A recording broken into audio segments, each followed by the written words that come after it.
Another Crab's Treasure is one of the best video games ever made. It's so good that it took my Game of the Year spot in 2024 over what I consider as the best Sonic game to ever come out, being Sonic X Shadow Generations. And I love Sonic, if you couldn't tell. I know Another Crab's Treasure has gotten acknowledgement online during its launch for being a cool, alternative, quirky little different Souls-like that ended up being pretty good, but I think a lot of people took for granted how good it is for someone who hasn't really clicked with Souls-likes before. I think because the game has established itself as a Souls-like, a genre in which its founding and most popular entries are intentionally difficult in ways that not everybody jives with, I think a game that polarizing puts a mental note in anyone's head who's tried it, to where if they hear a new game as a Souls-like, they'll immediately get interested or immediately get disinterested. So the people who saw that Another Crab's Treasure was a Souls-like and ended up playing and enjoying it were players who were already familiar with the Souls-like genre and had been a fan of those games prior to the game's release. And from that point of view, yes, the game did get good reviews and it was very well received, but no one really said it was like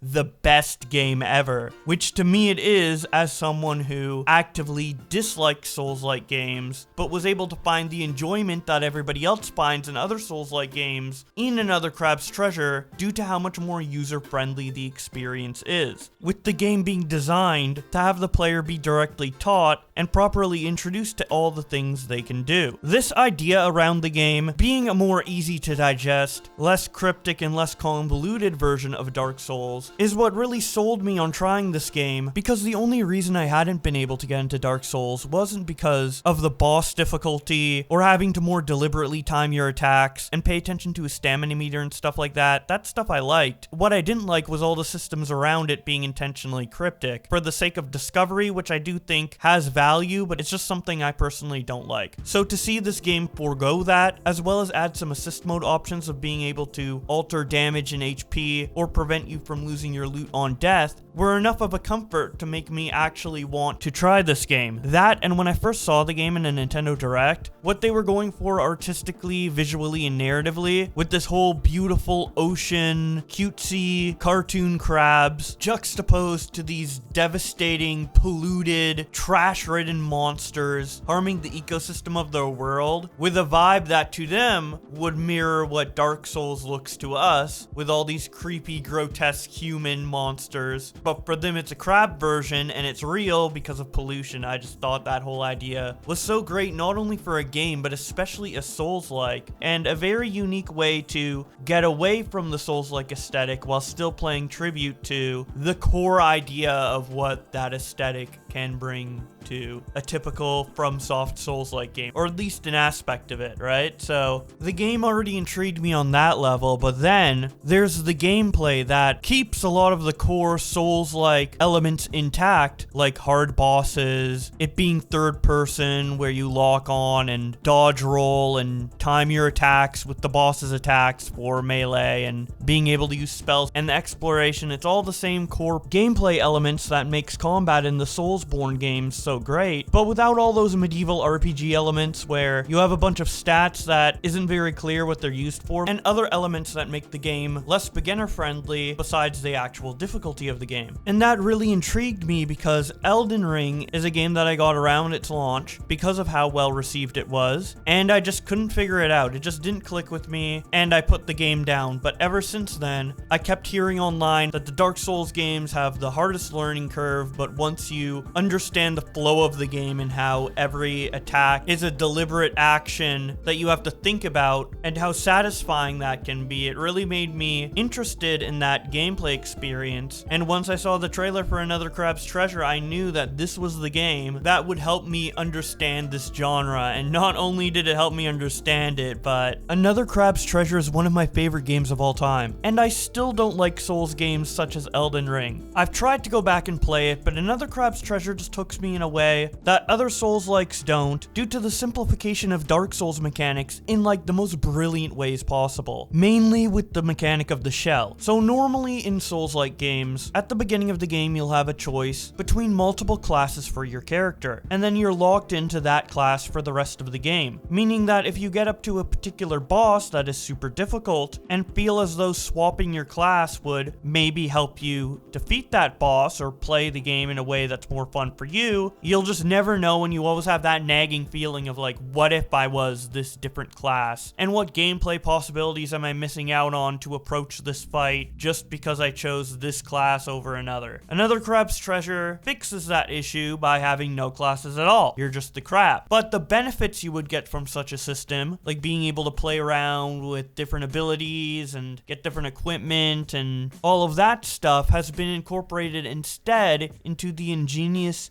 shell system. The story of Another Crab's Treasure is that your shell has been taken away and you need to go get it back. You're a hermit crab, you need your shell. It's your home. So the main character Krill sets off on an adventure to get that shell back. But along the way, there are other types of shells called garbage, where whatever you put on not only gives you a temporary shield to defend yourself with that shield having its own life bar, but after the first boss fight of the game, each type of garbage shell ends up giving you a special magic ability you can use, meaning that strewn about throughout the entire game world, you will have pieces of garbage lying around that you can literally just use at a moment's notice to essentially change your class and gain a new ability, whether that be shooting out magic, rolling into someone, making a smoke screen so you can't get detected, buffing you so your melee attacks do more damage. All of the variety is packed into the shells. But then it goes even deeper, because the shells are not only your defense and your way to access unique abilities, but it can also be the sword you use itself. So for a decent portion of the beginning of the game, the only way you'll be able to attack outside of your shells is with the little fork that you're given near the beginning of the game. And that is the case until you get a skill called Scrap Hammer that allows you to take the shell on your back and stick your fork into it, making it into a makeshift weapon, as well as storing the shell for later so you can use a different shell with a different ability in the meantime. And it creates this whole gameplay loop of cycling through shells, deciding which ones to use for your sword and have backup for later, which ones will be your main one, how will you approach the fight because of all of that, and adds a lot of the complexity that you might get in a traditional Dark Souls game, but all wrapped cleanly in this shell mechanic surrounding a melee weapon that stays the same throughout the entire game outside of being able to upgrade its attack power. And then what ties this shell mechanic all together is just the fact that they're pieces of trash that are littered throughout the world and can break once you use them a certain amount. It makes it so you have less choosing and more just doing. Because while the exploratory aspect of figuring out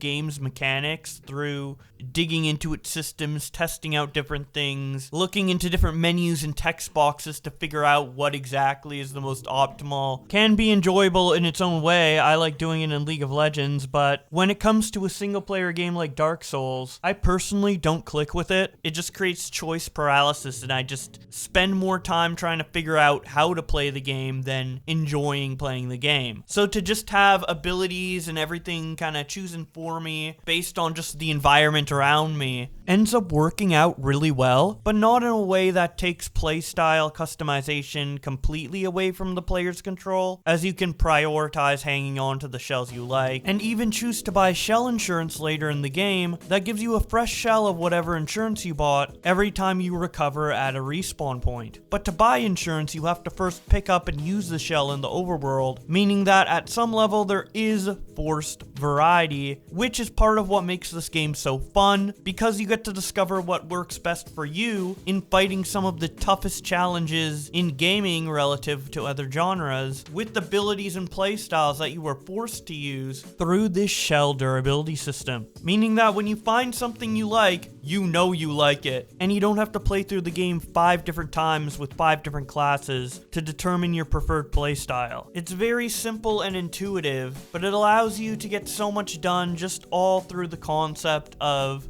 a shell, to the point where even your weight class is determined by the shell you're using. And it's pretty intuitive, because if you're using a bottle cap, obviously that'll be lightweight, but something like a coconut would be heavier, which just makes sense. It's so intuitive that I didn't even consciously think about the fact that there is different weight classes with the shell until recording gameplay footage for this video, where I remembered that's another attribute from the Dark Souls series that got recontextualized into the shell system. Not that the differences in weight aren't noticeable and aren't something I factored into playing the game, but it's just not something that you directly think about because you just naturally expect a bottle cap to be more lightweight than a coconut shell. And then with that shell being trash that's littered all throughout the world, and you can just swap and experiment, and sometimes it breaks and you need to get a new shell. So you have that kind of durability, let's just try whatever's on hand kind of system that is present in Zelda Breath of the Wild and Tears of the Kingdom there too. It works so well together, so perfectly.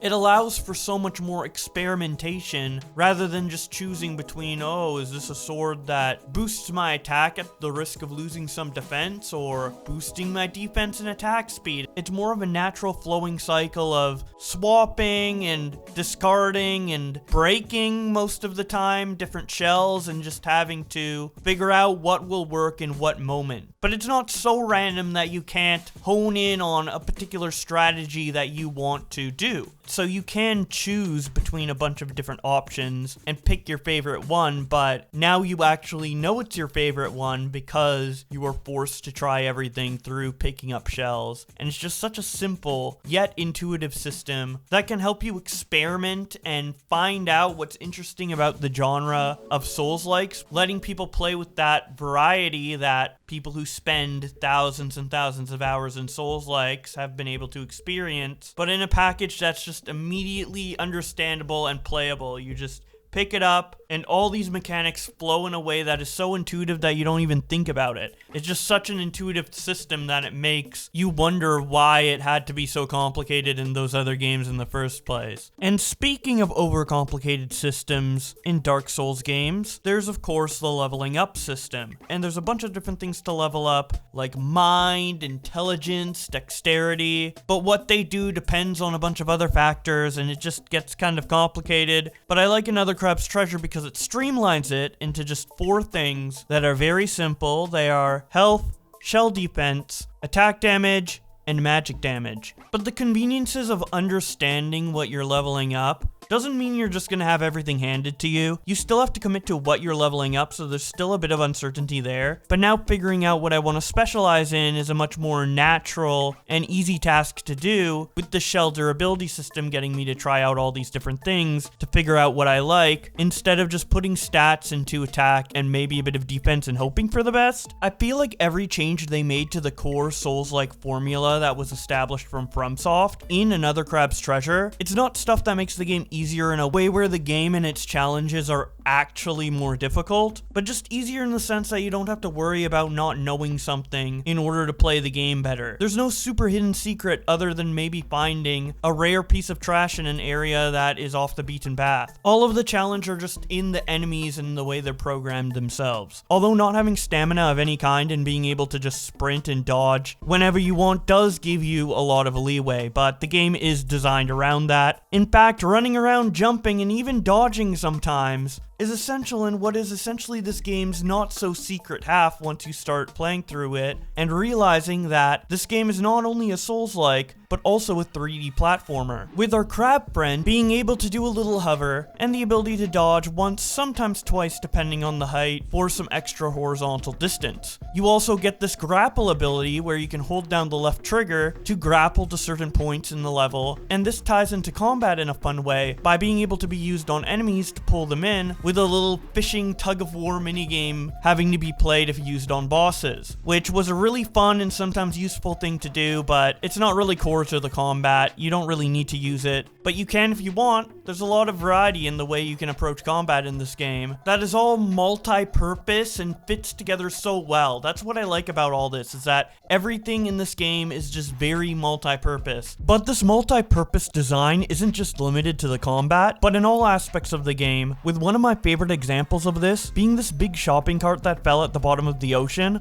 being used to obviously visually indicate the theming of this game, which is trekking across a trash-polluted world, but also, platforming wise, there's these milk cartons that are stuck to the handle of this upside-down shopping cart, giving you a platforming section to explore above, but also below in this little caged area that is created with the same shopping cart. This type of cleverness in the level design reminds me a lot of Donkey Kong Tropical Freeze, Dreams, which is a 2D platformer from Nintendo. And in fact, a lot of this game kind of reminds me of what a Nintendo version of a Souls-like game would be like, as Nintendo is known to take genres they haven't tackled and put their own kind of cool twist on them that makes a lot of sense in hindsight, like with Splatoon for shooters, ARMS, and Super Smash Bros. For fighting games, as well as the bunch of other genres that they have defined and redefined over the years. And I think Another Crab's Treasure falls into the category of those great games. And I think if the game was the exact same but developed by Nintendo instead of an indie studio, that it would be a wildly more popular game. Having a gameplay loop as fun as the Dark Souls gameplay loop, but molded into a Nintendo-esque 3D platformer is literally a dream come true for me, because this gameplay is just so fun and addicting. For all the reasons I said earlier, but also mixed with the fact that the only way you can regenerate your magic is by using your normal fork attacks. So if you want to play the game most efficiently, you gotta decide when to go in, get a couple hits, when to go back, and maybe utilize your spells from a range distance, or when you'll have the time to trigger it if it's more of a melee ability, as some of them, like the buff-based abilities, have a wind-up timer similar to healing or attacking. This combat, mixed with the exploration and just general 3D platforming that is in this game, is what makes it so fun, as each checkpoint in this game where you can teleport and heal and level up acts kind of as a beginning and starting point for any particular like platforming challenge. Is kind of what I consider the levels in this game to be, other than the big broader named areas you can explore. And every segment between these checkpoints is just so well designed from a 3D platforming perspective that even without the combat, I still think I would have enjoyed my time with this game. But because of that hard combat system in there, the challenge doesn't just come from being able to platform through the level, but also deciding what weapons are best to approach the situation, what abilities are best to approach the enemies, what's worth skipping over, and all of this moment-to-moment decision making, even outside of the boss fights, which are usually the highlights of Souls games, creates a game that is constantly fun, constantly engaging,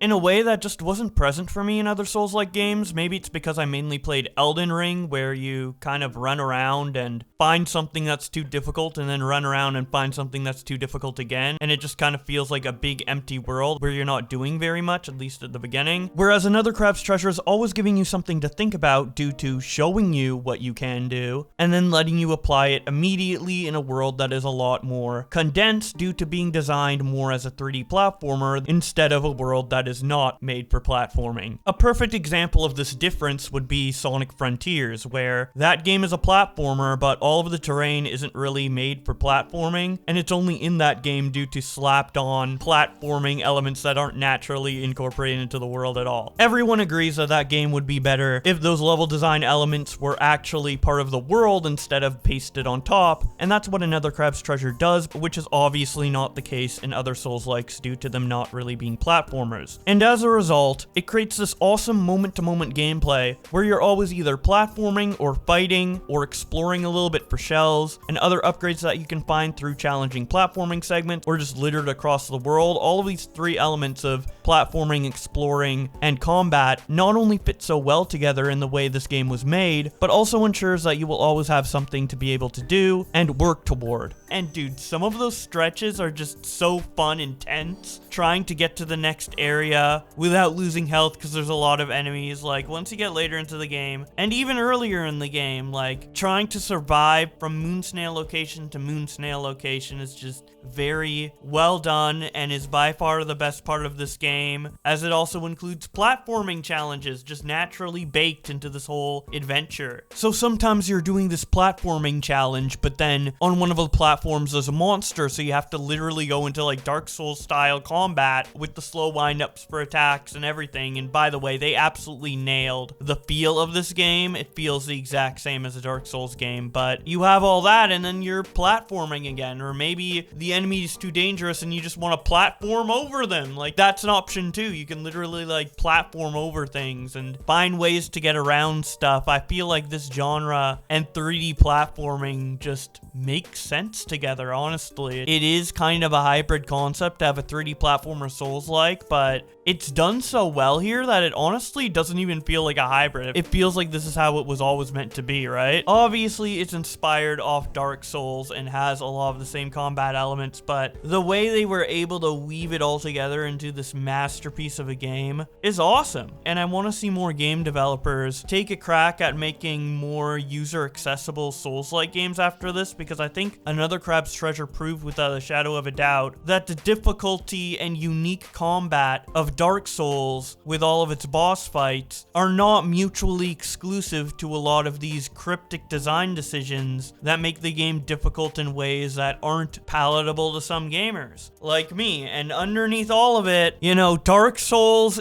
it's a hell of a fucking combat system. I love it. I absolutely love it. It would be easier if I could give all the credit to Another Crab's Treasure's devs, but hey, the combat system, even though it's not original, it's so much fun. And the fact that they've been able to take that and mold it into this masterpiece of a game that isn't just good for the gameplay, but the soundtrack too. Listen to the music. It's been playing in the background. Listen. It's fire as hell.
So yeah, the soundtrack is fire, the game is fire. You should play it if you haven't already. It's on Switch, PlayStation, Xbox, PC. It's also a budget title, so it's about half the price of typical big video games out there, so that's a plus too. If you do end up playing it, I hope you enjoy it as much as I do, because I think it's literally one of the best games ever made. It's definitely in my top 5. But I'd love to hear what you guys think about the game in the comment section below as well, so don't forget to share your thoughts and subscribe to see more content like this in the future.